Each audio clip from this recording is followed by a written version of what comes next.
ये बात है कुरान की। ये कोई कुरान नहीं है, ये बस झूठी शायरी है, मोहम्मद की शायरी। और ये बात है उस औरत की जिसने अपने शोहर के लिए जहन्नम में मरने से पहले आग लगाई। मोहम्मद के दर्द से मुझे सुकून मिलता है। गुलामों, ये कांटे उसके घर के सामने बिछा दो। और ये बात है उस इंसान की जिसने रसूलुल्लाह सल्लल्लाहु अलैहि वसल्लम को भरे बाजार में रुस्वा किया। मक्का वालों, इसकी बात मत सुनना, ये मेरा भतीजा मोहम्मद है और ये दीवाना है, दीवाना। वो देखो पागल आदमी। ये बात है उस इंसान की कि अगर वो ला इलाहा इल्लल्लाह भी बोल देता या फिर झूठा ईमान भी ले आता तो ये सूरा झूठी साबित हो जाती। लोग छुप कर नफरत करते हैं, लेकिन मैं मोहम्मद से खुलेआम नफरत करता हूँ। और ये बात है सूरे लहब की।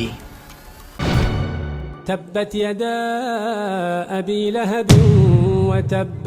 लेकिन अफसोस, इस सूरा के नाजिल होने के बाद भी करीबन 10 से 12 साल तक भी ऐसा कोई काम नहीं किया जिससे अल्लाह या फिर अल्लाह के रसूल के दिल को तसल्ली मिल सके। वालों, इसकी कोई बात मत सुनो, ये मेरे भाई अब्दुल्ला का बेटा मोहम्मद है।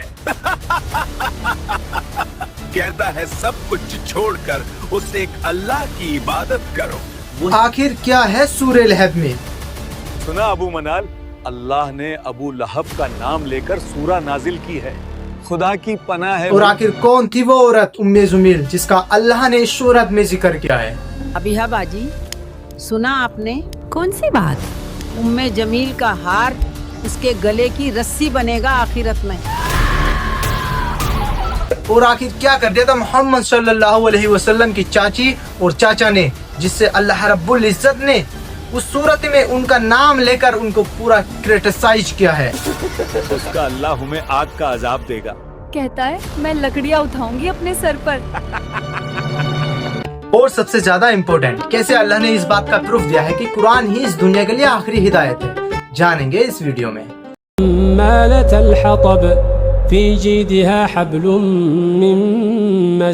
सूरह लहब मक्का के उस दौर में नाजिल हुई कि जब नबी के चाचा ने उन पर जुल्मों की सारी हदें पार कर दी थी।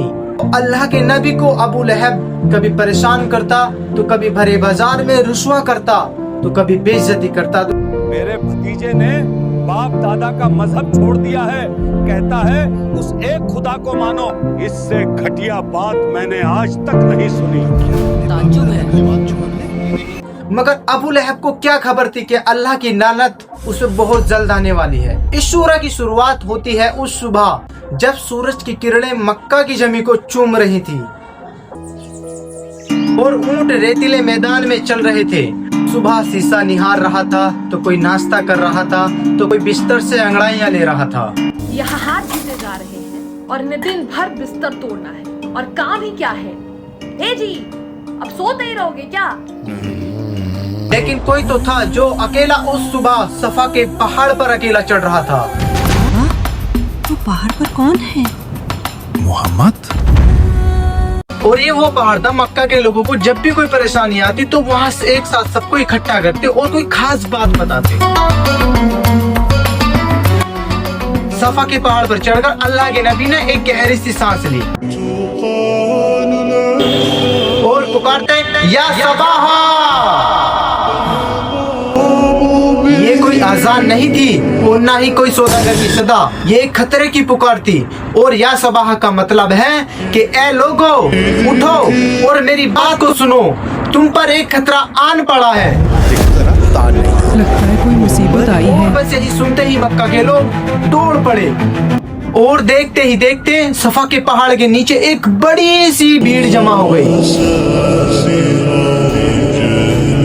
अल्लाह के नबी ने उन सबको एक नजर देखा और फिर उनसे एक सवाल पूछा। दुश्मन की फौज इस पहाड़ के पीछे से हम सब पर हमला करने आ रही है, क्या तुम मुझ पर यकीन करोगे? हाँ, बिल्कुल करेंगे, क्योंकि आप सच्चे हैं, आप अमीन हैं, आप सिद्दीक हैं, आप मोहम्मद हैं।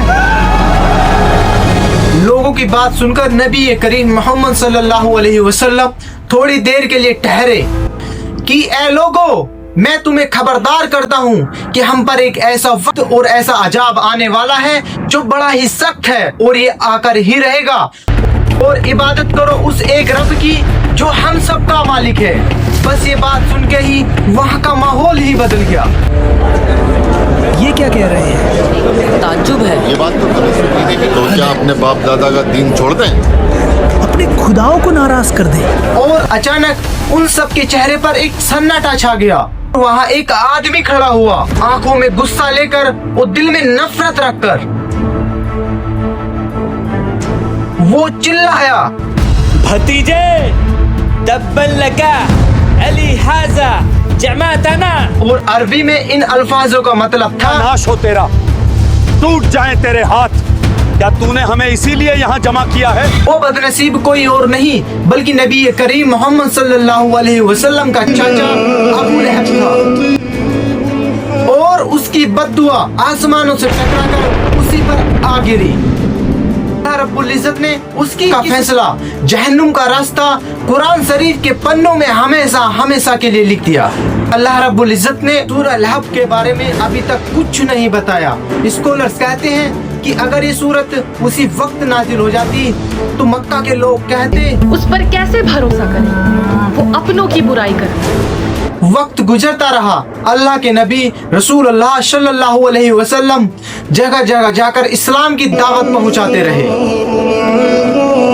वो अबू लहब रसूल अल्लाह सल्लल्लाहु अलैहि वसल्लम के पीछे पीछे जाता।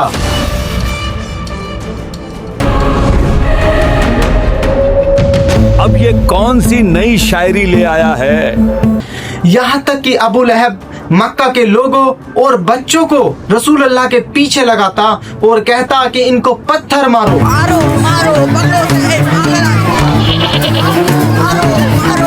लेकिन इसका जुल्म यही नहीं रुका। इसकी बीवी यानी आप रसूल अल्लाह सल्लल्लाहु अलैहि वसल्लम की चाची, जो एक कमाल की खूबसूरत औरत थी, ये एक नए नए रास्ते अपनाती और अल्लाह के नबी को परेशान करती। आप सब तो मक्का के बड़े सरदार हैं, फिर अहमद का बॉयकॉट क्यों नहीं करते? सही कहा, बॉयकॉट करो उसका। हाँ, बॉयकॉट करो उसका। सही कहा। हाँ, बॉयकॉट करो उसका। इसने हद तो तब कर दी जब इसने अपने दोनों बेटों को तलाक देने का हुक्म दे दिया, क्योंकि ये दोनों उम्मी कुलसुम और रुकैया आप सल्लल्लाहु अलैहि वसल्लम की बेटियां थी। तुम्हारा चेहरा भी मुझ पर हराम है अगर तुमने अपनी बीवियों को तलाक नहीं दिया। बाबा, हम आज ही उन्हें तलाक देते हैं। और दिन हफ्तों में बदल गए, हफ्ते महीनों में, महीने सालों में बदल गए, लेकिन अबू लहब अल्लाह के रसूल पर अभी कोई जुल्म की कोई कमी ना कर सका। लो, मेरे भतीजा दीवाना हो गया है, दीवाना। इसकी बात मत सुनना। जब अबू लहब की जुल्मों की इंतहा हद से पार हो गई, तब अल्लाह रब्बुल इज्जत ने शुरू के नबूवत के 10वें साल में सूरह लहब को नाजिल किया। अबू हादी, हमें वो सूरह तो सुनाओ जो नबी पर नाजिल हुई है।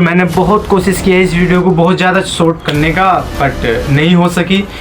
और हम अगली वीडियो यानी पार्ट 2 में इसका तर्जुमा बारीकी से जानने की कोशिश करेंगे और जानने की कोशिश ये करेंगे साथ में कि ये कुरान 1400 साल पहले नाजिल हुई है और इसका इस सूरह का हमारी असल ज़िंदगी में क्या महत्व है।